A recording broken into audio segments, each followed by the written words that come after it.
Today, we're tackling one of the most foundational and, let's be honest, one of the most intimidating books in Jewish culture, the Talmud.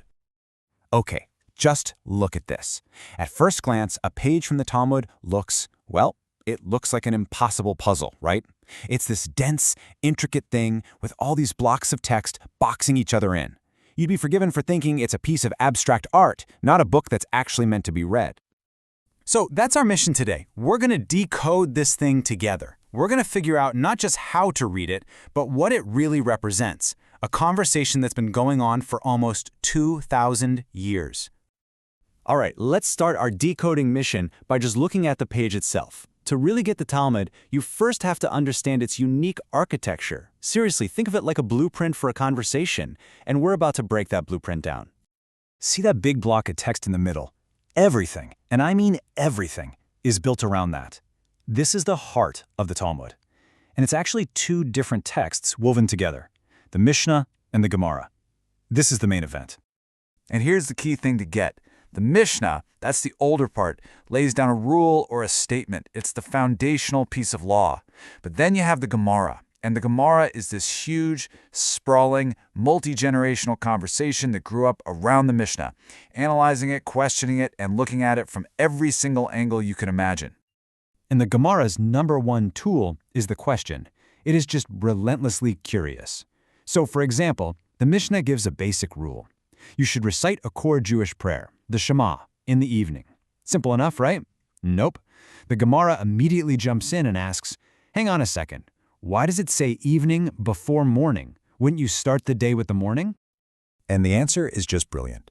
It shows you exactly how the Gemara works. It's not some random opinion. It's all about digging deep into the Bible. The rabbis point to a verse in Deuteronomy that mentions lying down, which they connect to the evening, before it mentions rising up. So the Mishnah's order isn't an accident. It's deliberately echoing the Bible. That's the core conversation. But hold on, the conversation does not stop there, not by a long shot.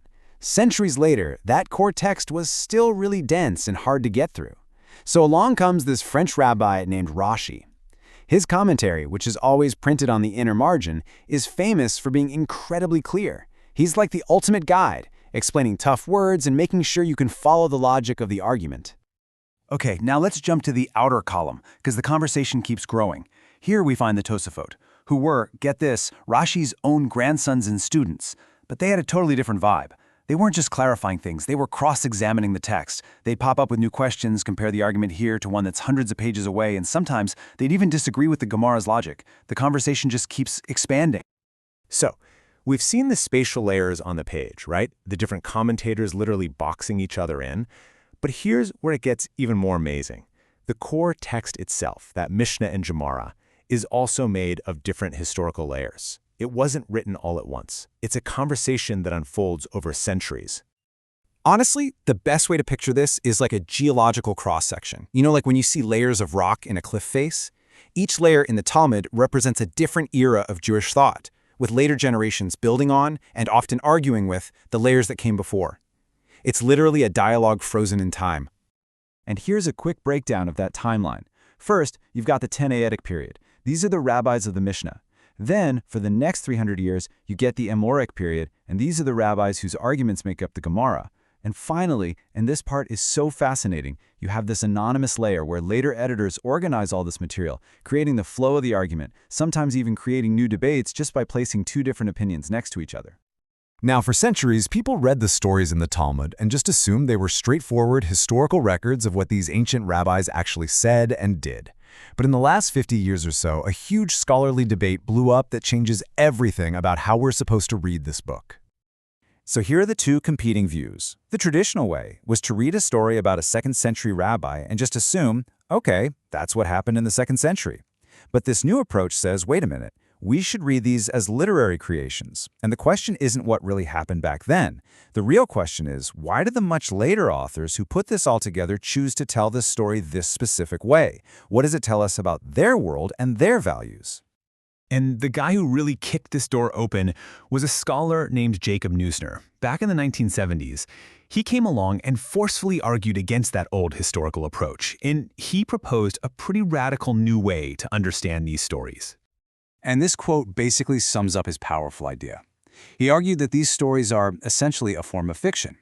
Now, he didn't mean they were lies. He meant they were carefully crafted narratives designed to explore the values, the tensions, and the spiritual anxieties of the people telling the stories, the rabbis in the 6th and 7th centuries, not necessarily the historical figures who were the characters in the stories. Okay, I know that might sound a little abstract. So let's make it real. Let's apply this new literary lens to one of the most famous and dramatic stories in the entire Talmud and see how it works. So the story is basically a political thriller. You have Rabban Gamliel, the powerful head of the academy, who keeps publicly humiliating his colleague Rabbi Yehoshua. The other rabbis get so fed up with his arrogance that they stage a coup and kick him out. And what's the first thing the new leader does? He fires the guard at the door of the study hall and lets hundreds of new students flood in. It's an incredible scene. Eventually, Gamliel apologizes and he gets his job back, but the drama is just unforgettable. So what's really going on here? Well, a modern scholar would say this story isn't a simple history report. It's a carefully built narrative that's exploring the anxieties of the much later Babylonian academies. It's basically staging a debate. What makes a good leader? Arrogance or humility? Should education be exclusive and only for the elite, or should it be open to everyone? The story uses these old historical figures to fight out the biggest arguments of a later time. So after all of this, the layers of commentary, the historical strata, the huge scholarly debates, we have to ask the big question. Why has this text stayed so important for so long? What is its lasting genius? And here's the answer. The Talmud is not a rule book. It's a book of arguments. Its main goal isn't always to give you one final, simple answer. Its real genius is in meticulously preserving the entire messy process of debate, all the questions, all the conflicting opinions, even the views that lost. And for more than 1,500 years, that has had a huge cultural impact. It's modeled a way of thinking where argument isn't a problem you need to solve. It's a sacred process. The rabbis truly believed that by engaging in this intense debate, by exploring every side of an issue, they were actually getting closer to the truth. And that leaves us with a pretty fascinating thought, especially for our world today, which is so focused on winning every argument and finding that one single right answer. The Talmud offers a completely different model. It asks us, what if the highest goal isn't to end the conversation, but to make sure the conversation itself, in all its beautiful complexity, is rich enough to pass on to the next generation?